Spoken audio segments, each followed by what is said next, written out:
دین سے دنیا کا تعلق وقت کی شروعات سے۔ دین کی ڈور تھامے انسان دنیا سے آخرت تک کا راستہ پرسکون طے کر سکتا ہے، اور ایک دوسرے کا ہاتھ تھامے دین کے راستے پر چلانا ہم سب کا ایک دوسرے پر فرض ہے۔ آئیے قریب سے جانیں دین کا تعلق دنیا سے۔ RJ مہوش خان کے ساتھ سنیے FM 107 کے خصوصی پروگرام راہ حیات۔ السلام علیکم۔ راہ حیات کے ساتھ میں مہوش خان ایک دفعہ پھر آپ کے ساتھ ہوں۔ آج جس ٹاپک کا میں نے انتخاب کیا ہے، اس سے زیادہ ضروری ہماری زندگی میں کوئی اور چیز ہے ہی نہیں، نہ ہی ہو سکتی ہے۔ یہ الگ بات ہے کہ ہم اس کی امپورٹنس کو اس طرح نہیں سمجھ پاتے، اور اسی وجہ سے ہماری زندگیوں میں ہمیشہ ایک تشنگی، ایک کمی کا احساس رہتا ہے۔ لیکن ٹاپک پہ آنے سے پہلے میں آپ سے ایک سوال کرنا چاہتی ہوں۔ کیا آپ کو شاپنگ کا شوق ہے؟ مطلب کیا آپ چیزیں خریدتے ہیں؟ آپ سوچ رہے ہوں گے یہ کیسا سوال ہے، ظاہری سی بات ہے، خریدتے ہیں۔ صحیح، تو یقیناً آپ الیکٹرانک اپلائنسز بھی خریدتے ہوں گے، یعنی مشینیں۔ ان کے ساتھ ان کو استعمال کرنے کے لیے ہمیں ان کا ایک مینول بک ملتا ہے، جس میں اپلائنس کو استعمال کرنے کی پوری انسٹرکشنز موجود ہوتی ہیں۔ ہم نارملی چیز کو استعمال کرنے سے پہلے اس کو پڑھتے بھی ہیں تاکہ جان سکیں کہ کون سا فیچر کیسے کام کرے گا، کس بٹن کو دبانے پر کیا ہوگا، مشین پروسیس کیسے کرتی ہے، اس کی کلیننگ کا خیال کیسے رکھنا ہے، کس طرح مشین کی لائف کو بڑھایا جا سکتا ہے، کون سی غلطی کرنے پہ مشین خراب ہو جائے گی، ہے نا؟ اگر دیکھا جائے تو انسانی جسم بھی ایک طرح کی مشین ہی ہے۔ اور کیا آپ جانتے ہیں کہ ہمارے ساتھ بھی ایک مینول بک، ایک گائیڈ بک آئی ہے؟ تو آج میں آپ کو اسی گائیڈ بک یعنی قرآن کے بارے میں بتاؤں گی۔ جیسے مشین کو مینوفیکچر کرنے والی کمپنی اس کو استعمال کرنے کا صحیح طریقہ بتاتی ہے، کیونکہ انہوں نے اسے بنایا ہوتا ہے، بالکل اسی طرح ہمیں بنانے والے رب نے ہمارے لیے ہمیں قرآن دیا، جو کہ ہماری زندگی میں ہمارے لیے ہدایت یعنی گائیڈنس کے لیے ہے۔ ہم خود کو اتنا بہتر نہیں جانتے جتنا ہمارا رب ہمیں جانتا ہے۔ ہم کیسے بہتر زندگی گزاریں گے، ہماری کلیننگ یعنی روح کی پاکیزگی کیسے ممکن ہے، ہم اپنی پیدائش کا مقصد کیسے جان پائیں گے، ہماری تاریخ یعنی ہسٹری کیا ہے، دنیا میں کیسے کیسے معاملات سے ہمارا واسطہ پڑے گا، ہمیں بنانے والا ہم سے کیا چاہتا ہے، لوگوں کے ساتھ ہمارا سلوک کیسا ہو، کائنات میں بکھرا علم کیسے سمیٹنا ہے، کاروبار، احکامات، شریعت، یہاں تک کہ سائنس، حساب، ہر چیز ہماری گائیڈنس بک قرآن میں موجود ہے۔ آپ نے شاید کبھی فوڈ فیکٹری لی ہو اور اس کی مینول بک پڑھنا بھول گئے ہوں، اور کافی عرصے بعد اتفاقاً آپ کو پتہ چلا ہو کہ اس میں تو یہ فیچر بھی تھا اور آپ کو پتہ ہی نہیں چلا۔ بالکل اسی طرح ہماری زندگیوں میں بہت سی پریشانیوں، الجھنوں، سوالات کا جواب قرآن میں موجود ہے، لیکن ہماری کوتاہی اور غفلت کی وجہ سے ہم ان سوالات کے جواب نہیں حاصل کر پاتے۔ اگر ہم قرآن کو سمجھ کر پڑھ لیتے تو جانتے کہ قرآن ہمیں کیسے کیسے گائیڈ کر رہا ہے۔ تو آج ہم یہی جاننے کی کوشش کریں گے کہ قرآن سے ہدایت کیسے لینی ہے۔ ہدایت کو انگلش میں گائیڈنس یعنی ڈائریکشن کہتے ہیں، اردو میں رہنمائی۔ اب دیکھنا سب سے پہلے یہ ہے کہ قرآن ہماری کہاں کہاں رہنمائی کرتا ہے۔ قرآن میں اللہ کا دعویٰ ہے کہ دنیا میں کوئی چیز، کوئی علم ایسا نہیں جس کی رہنمائی قرآن نہ کر رہا ہو۔ سورہ اسراء کی آیت نمبر 41 میں اللہ تعالیٰ فرماتے ہیں، وَلَقَدْ صَرَّفْنَا فِي هَذَا الْقُرْآنِ لِيَذَّكَّرُوا وَمَا يَزِيدُهُمْ إِلَّا نُفُورًا، اور ہم نے اس قرآن میں طرح طرح سے وضاحتیں کی ہیں تاکہ لوگ ہوش میں آئیں، مگر یہ لوگ ہیں کہ اس سے ان کے بدکنی میں اور اضافہ ہو رہا ہے۔ اسی طرح سورہ اسراء کی ایک اور آیت میں اللہ تعالیٰ فرماتے ہیں، وَلَقَدْ صَرَّفْنَا لِلنَّاسِ فِي هَذَا الْقُرْآنِ مِنْ كُلِّ مَثَلٍ فَأَبَى أَكْثَرُ النَّاسِ إِلَّا كُفُورًا۔ اور ہم نے انسانوں کی بھلائی کے لیے اس قرآن میں ہر قسم کی حکمت کی باتیں طرح طرح سے بیان کی ہیں، پھر بھی اکثر لوگ انکار کے سوا کسی اور بات پر راضی نہیں ہیں۔ اللہ فرماتے ہیں کہ ہم نے اس قرآن میں لوگوں کے سمجھنے کے لیے ہر طرح سے مثالیں بیان کر دی ہیں۔ سورہ اسرا ہی کی آیت نمبر 106 میں ارشاد الہی ہے، وَقُرْآنًا فَرَقْنَاهُ لِتَقْرَأَهُ عَلَى النَّاسِ عَلَى مُكْثٍ وَنَزَّلْنَاهُ تَنزِيلًا۔ اور ہم نے قرآن کے جدا جدا حصے بنائے تاکہ تم اسے ٹھہر ٹھہر کر لوگوں کے سامنے پڑھو، اور ہم نے اسے تھوڑا تھوڑا کر کے اتارا ہے۔ قرآن کو ہم نے تھوڑا تھوڑا کر کے اس لیے اتارا کہ اسے بمہلت لوگوں کو سنائیں، اور ہم نے خود بھی اسے بتدریج نازل فرمایا۔ وَكَذَلِكَ أَنزَلْنَاهُ قُرْآنًا عَرَبِيًّا وَصَرَّفْنَا فِيهِ مِنَ الْوَعِيدِ لَعَلَّهُمْ يَتَّقُونَ أَوْ يُحْدِثُ لَهُمْ ذِكْرًا۔ اور ہم نے اسی طرح یہ وحی ایک عربی قرآن کی شکل میں نازل کی ہے، اور اس میں تنبیہات کو طرح طرح سے بیان کیا ہے تاکہ لوگ پرہیزگاری اختیار کریں، یا یہ قرآن ان میں کچھ سوچ سمجھ پیدا کرے۔ حضور اکرم صلی اللہ علیہ وسلم کی عمر جب 40 کے قریب ہوئی تو انہوں نے کائنات پہ اور اس کے بنانے والے پہ اپنی پیدائش، مقصد حیات اور حقیقی خدا کو تلاش کرنے کے لیے غور و فکر شروع کر دیا تھا۔ حضور اکرم صلی اللہ علیہ وسلم غار حرا، جسے جبل نور بھی کہا جاتا ہے، پہ تشریف لے جاتے اور دنوں وہیں قیام کرتے، تنہائی میں سوچ بچار کرتے۔ جب آپ کی عمر 40 سال ہوئی تو بالآخر جبرائیل علیہ السلام آپ صلی اللہ علیہ وسلم کے پاس تشریف لائے اور قرآن پاک کی آیت اقرا بسم ربک پڑھنے کو کہا۔ اقرا یعنی پڑھ اپنے رب کے نام سے۔ یوں وحی یعنی نزول قرآن کا سلسلہ شروع ہوا، اور 3 سال کے عرصے میں آہستہ آہستہ قرآن نازل ہوتا گیا۔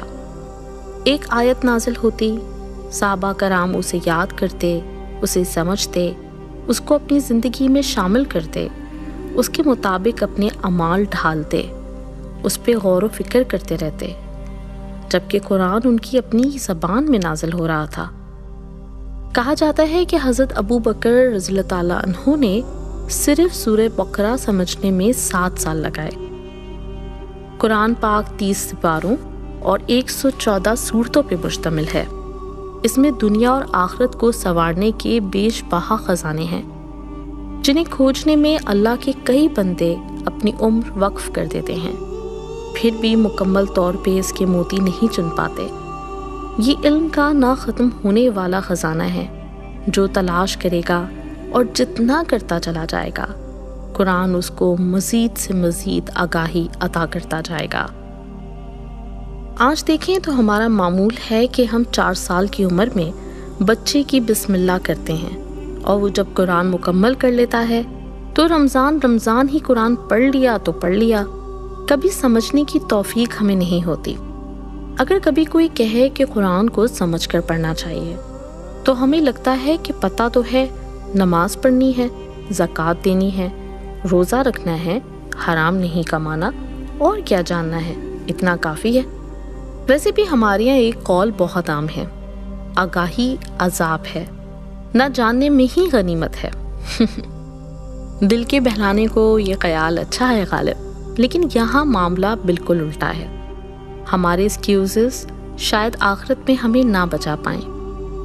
کتنی عجیب بات ہے، قرآن کہتا ہے لوگ غور و فکر نہیں کرتے، اور ہم کہتے ہیں کہ زیادہ نہ جاننا ہی بہتر ہے۔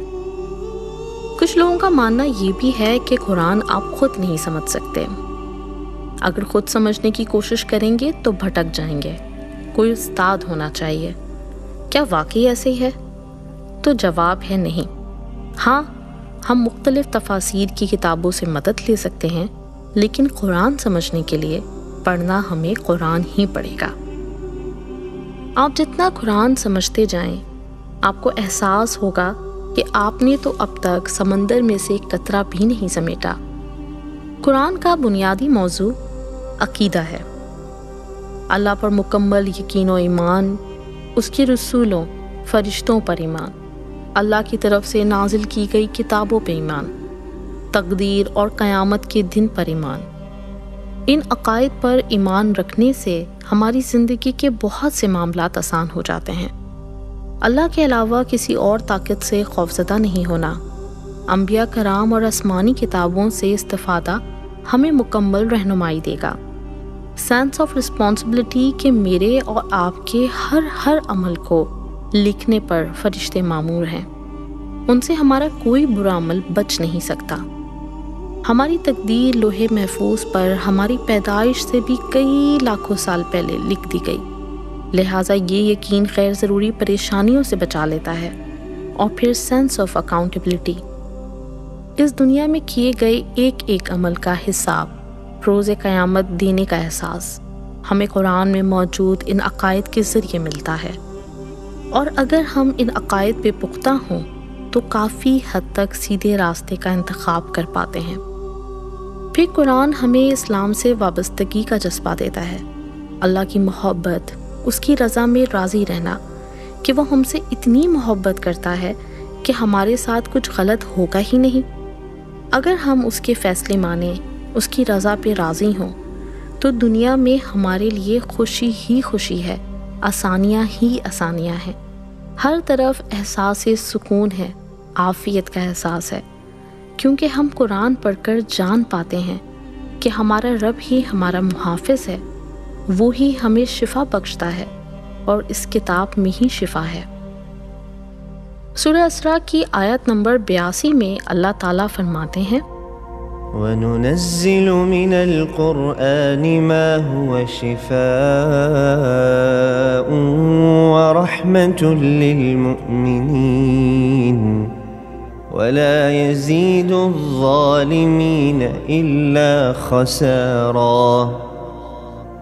اور ہم وہ قرآن نازل کر رہے ہیں جو مومنوں کے لیے شفا اور رحمت کا سامان ہے، البتہ ظالموں کے حصے میں اس سے نقصان کے سوا کسی اور چیز کا اضافہ نہیں ہوتا۔ قرآن ہی میں ہماری دماغی الجھنوں، ڈپریشن کا علاج ہے، رات کی پرسکون نیند کا راز ہے، اس کا صرف پڑھنا ہماری زندگی میں برکت لاتا ہے۔ سورہ انبیاء کی آیت نمبر 50 میں ارشاد ربانی ہے، وَهَذَا ذِكْرٌ مُبَارَكٌ أَنزَلْنَاهُ أَفَأَنْتُمْ لَهُ مُنْكِرُونَ۔ اور اب یہ قرآن برکتوں والا پیغام نصیحت ہے جو ہم نے نازل کیا ہے، کیا پھر بھی تم اسے ماننے سے انکار کرتے ہو؟ قرآن ہم میں اسلام سے وابستگی پیدا کرتا ہے، اللہ کی وحدانیت کو تسلیم کرواتا ہے، انسان بت پرستی اور شرک سے بچتا ہے۔ ظاہری شرک کے علاوہ مادہ پرستی، خود پرستی، وطن پرستی، ذہنی غلامی، دنیائی آقاؤں کی غلامی سے بیزار ہو جاتا ہے۔ قرآن ہمیں بہادری اور شجاعت سکھاتا ہے، ظلم کے خلاف آواز اٹھانا، کسی غیر اللہ کے سامنے نہ جھکنا، حق پر قائم رہنا، معاشرتی رسم و رواج، ٹرینڈز کو نہ اپنانا، سادگی سے زندگی بسر کر کے بے شمار ذہنی پریشانیوں سے نجات ہمیں قرآن دیتا ہے۔ قرآن میں موجود مکی صورتیں بت پرستی اور مادہ پرستی کو کھلے عام چیلنج کرتی ہیں۔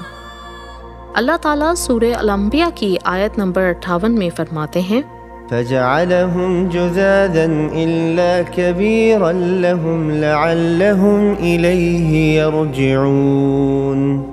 چنانچہ ابراہیم نے ان کے بڑے بت کے سوا سارے بتوں کو ٹکڑے ٹکڑے کر دیا تاکہ وہ لوگ ان کی طرف رجوع کرے۔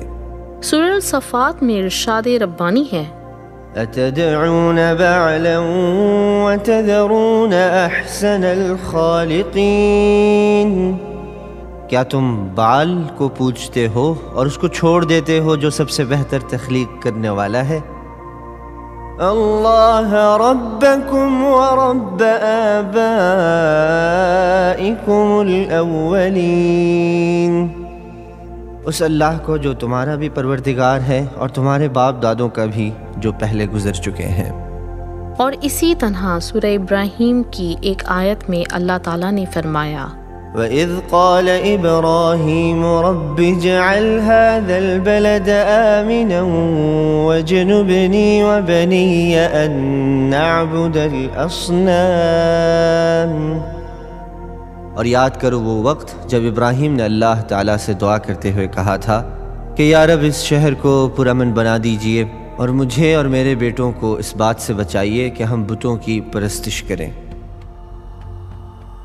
قرآن کا ایک اور موضوع ہے عبادات، جن میں 5 پلرز یعنی توحید، نماز، روزہ، زکوٰۃ، حج کے احکامات، ان کی پابندی اور اہمیت، ان کی ادائیگی کا طریقہ کار، فرضیت، ان سب کے بارے میں مکمل رہنمائی دی گئی ہے۔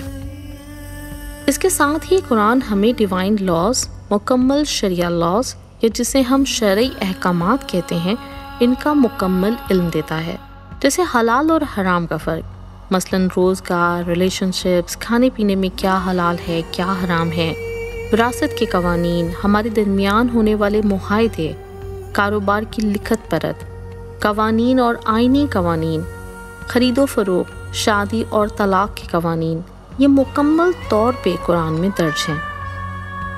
ساتھ ہی قرآن پردہ، رشتوں کا لحاظ، محرم نہ محرم کے مکمل احکامات ہمیں واضح طور پہ بتاتا ہے۔ اس سے آگے بڑھیں تو حقوق و لباد، مثلاً میاں بیوی کے ایک دوسرے پر کیا حقوق ہیں، اولاد کی تعلیم و تربیت کیسے ہوگی، ماں باپ کی فرما برداری، پڑوسیوں اور رشتہ داروں کے کیا حقوق ہیں، قرآن ہمیں ان سب حقوق کو ادا کرنے کا شعور بخشتا ہے۔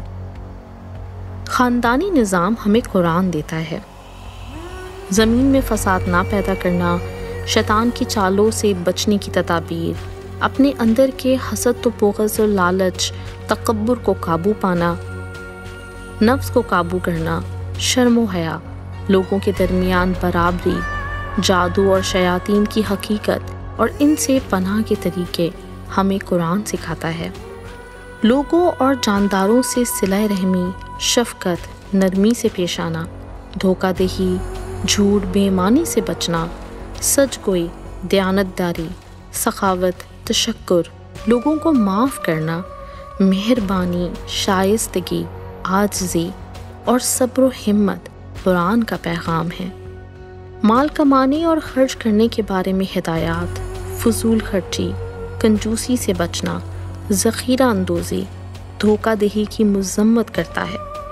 یتیم و مسکین کے سر پر ہاتھ رکھنا، ان کا حق نہ کھانا، بیوہ اور طلاق یافتہ کی اعانت داری، فلاحی معاشرے کا تصور، کسی کے ناحق قتل کی مذمت، سود سے بچنا، ان سب کا علم ہمیں قرآن دیتا ہے۔ حق کی راہ میں جہاد، انصاف کے لیے جد و جہد، ظلم پہ ظالم کو للکارنا ہمیں قرآن سکھاتا ہے۔ قرآن انسان میں بہادری و شجاعت کا جذبہ پیدا کرتا ہے۔ زندگی کے مختلف امتحانوں کا سامنا کرنا، بیماری، جنگ، مشکل حالات کا سامنا استقامت سے کرنے میں رہنمائی کرتا ہے، تو امن قائم کرنے کی ہدایت قرآن میں موجود ہے۔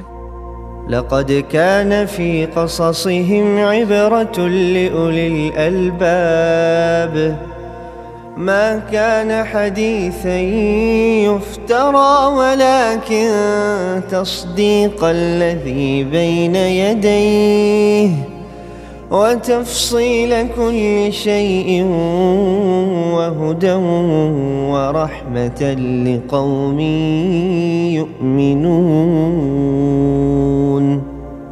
یقیناً ان کے واقعات میں عقل و ہوش رکھنے والوں کے لیے بڑا عبرت کا سامان ہے۔ یہ کوئی ایسی بات نہیں ہے جو جھوٹ موٹ گھڑ لی گئی ہو، بلکہ اس سے پہلے جو کتابیں آ چکی ہیں ان کی تصدیق ہے اور ہر بات کی وضاحت، اور جو لوگ ایمان لائیں ان کے لیے ہدایت اور رحمت کا سامان۔ مختلف پیغمبروں کے قصے ہمیں رول ماڈل دیتے ہیں، ان کی آزمائشیں اور مصیبتیں ہمیں ہمت دیتی ہیں، ان کی کامیابیاں ہمیں یقین دیتی ہیں۔ کبھی آپ نے سوچا دنیا میں کوئی 8000 سے زائد زبانیں بولی جاتی ہیں، پھر اللہ نے قرآن کے لیے عربی کا ہی انتخاب کیوں کیا؟ عربک دراصل ایک بہت کمپلیکس لینگویج ہے، اس کے ایک ایک لفظ کے بے تحاشا مطلب نکلتے ہیں، تو ایک چھوٹی سی آیت کا مختلف لوگ مختلف مطلب اخذ کر سکتے ہیں۔ 30 سپاروں پہ مشتمل 114 سورتیں اپنے اندر دنیا جہان کا علم سمیٹے ہوئے ہیں۔ قرآن کو لنگوسٹک میریکل کہا جاتا ہے۔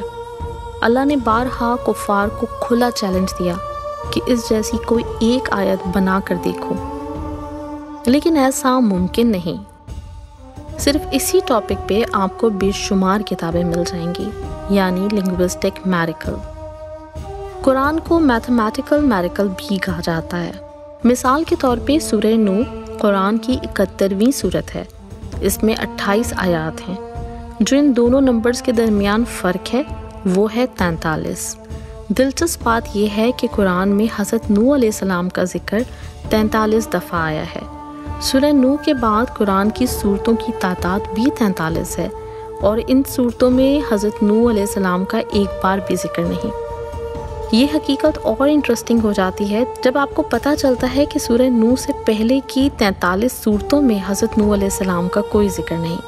قرآن پاک کی 28 سورتوں میں حضرت نوح علیہ السلام کا ذکر ہے۔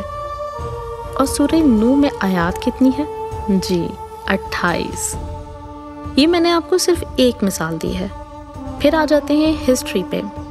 قرآن نہ صرف بنی نوع انسان کی تاریخ کے اہم واقعات بتاتا ہے، بلکہ کائنات کی تاریخ کے بارے میں بھی بات کرتا ہے۔ مختلف قوموں کی تاریخ، ان کا عروج و زوال، ان کی غلطیاں ہمارے لیے مثال، عبرت کے طور پہ بیان کی گئی ہیں۔ ان سارے تاریخی واقعات کی شہادت آئے دن آرکیولوجیکل ایکسپیڈیشن دیتی رہتی ہیں۔ ان کا رہن سہن، ان کے حالات، ان کی تباہی کی وجہ، ان کو ملنے والی سزائیں، ان سے قرآن ہمیں وارن کرتا ہے کہ ہم سنبھل جائیں، ہم وہ غلطیاں نہ دہرائیں۔ کبھی سوچا ہے یہ کتنا بڑا احسان کیا ہے ہمارے رب نے ہم پر عموماً لوگوں کے ذہن میں قرآن میں موجود علم کی حد بس فرائض اور احکامات کی حد تک ہوتی ہے، یعنی نماز، روزہ، زکوٰۃ، حج، حلال حرام، نکاح، طلاق کے معاملات، طہارت، پاکیزگی، پردہ، شریعت کے احکامات، جبکہ قرآن کا علم بہت بہت وسیع ہے۔ قرآن ہمیں کائنات میں بکھری اللہ کی بے شمار نشانیوں کے بارے میں غور و فکر کی دعوت دیتا ہے۔ ہمارے ارد گرد بکھرے فزکس، کیمسٹری کی لاتعداد نشانیاں جو زمین و آسمان، ستاروں، سیاروں، کہکشاؤں، وقت اور مکان کی قید سے آگے پھیلی ہیں، سمندر کی گہرائیوں، آسمان میں اڑتے پرندوں، خود ہماری اپنی ذات، ہمارے ڈی این اے، بلڈ سیلز، ہماری تخلیق میں چھپی نشانیوں پہ غور و فکر۔ اللہ قرآن میں ہمیں ہماری تخلیق، پھر موت، پھر دوبارہ زندہ کر دینے پہ غور و فکر کی دعوت دیتا ہے۔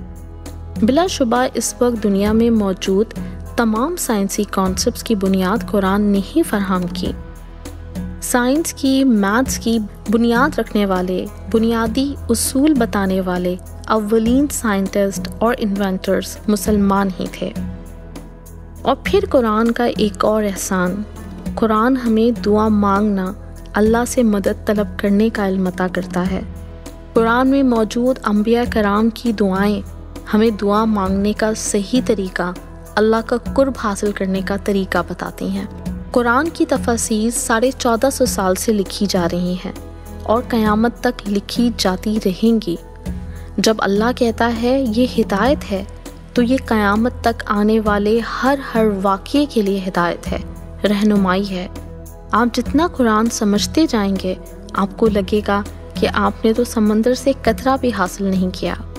اس ایک کتاب سے نکلنے والی ہزاروں لاکھوں علوم کی بے شمار برانچز کو مکمل طور پہ کور کرنا ناممکن ہے، لیکن پھر بھی یہ میرا اور آپ کا فرض ہے کہ جب اس کتاب کو پڑھیں تو اسے غور سے ہدایت حاصل کرنے کے لیے پڑھیں۔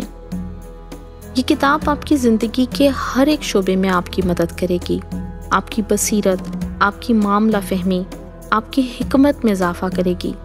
کوشش کریں کہ اس کو اس کی اصل زبان یعنی عربک میں سیکھ پائیں۔ یقیناً آپ نے حضرت عمر رضی اللہ عنہ کا وہ واقعہ ضرور سنا ہوگا جب وہ طیش میں نکلے تھے اور حضور اکرم صلی اللہ علیہ وسلم کی جان لینے کے در پہ تھے، لیکن پھر انہوں نے اپنی بہن اور بہنوئی کو قرآن کی تلاوت کرتے سنا اور ان کا دل بدل گیا۔ ان کے دل پہ پتہ ہے قرآن نے وہ اثر کیوں کیا تھا؟ جو جان لینے نکلے تھے اسی وقت حضور اکرم صلی اللہ علیہ وسلم کے دربار میں حاضر ہو کے اللہ پر ایمان لے آئے، کیونکہ انہوں نے قرآن کی تلاوت کو اس کی اصل زبان میں سنا تھا۔ آج ہمارے دلوں پہ قرآن کا اثر اس طرح اس لیے نہیں ہو پاتا کہ ہم اللہ کی زبان میں براہ راست اللہ کی گفتگو نہیں سنتے، بلکہ انسان کے کیے ترجمے سنتے ہیں، اور عربی میں تلاوت سنتے بھی ہیں تو سمجھ نہیں پاتے۔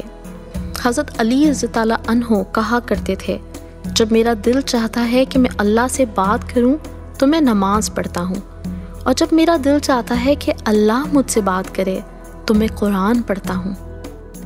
کائنات کا مالک آپ سے بات کرنا چاہتا ہے، کیا آپ کے پاس اتنا وقت ہے کہ اس کی بات سن سکیں؟ یہ سوال آپ کو اپنے آپ سے کرنا ہے۔